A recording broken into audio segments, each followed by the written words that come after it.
Akory miraha teo tsy ampiegna misy ty. Manafo za le problème fa tegna lany kany za io zany.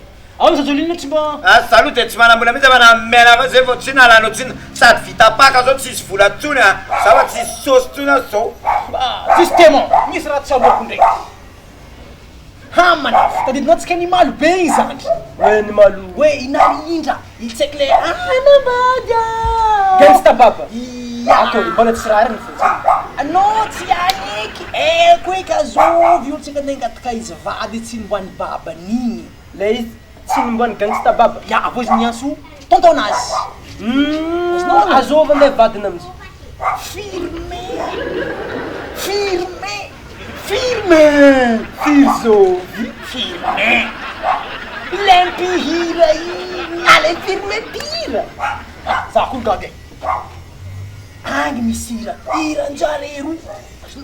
I firme igny, ndraiky narindra zay tsy akiraiky. Bady reky tomany Azoko hitanao amizay. Zao mitsaizy. Naovina. Tsako magnino. Tsy fanadiny sikaro. Hitanao zay zare mampalahelo. Tegna hoe tseka ny firme misaka feky. Tsy mainky mifagnadio zegny zare amin'ny hira igny.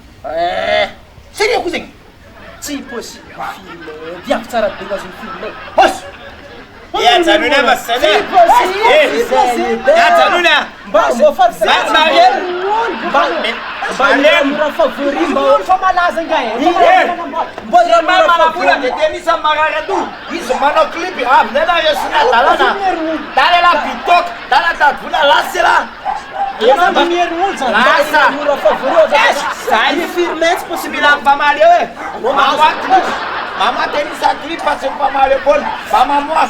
Impossible filmer o za. Izy nga. Zala. Tsy possible zegny. Tsy izy.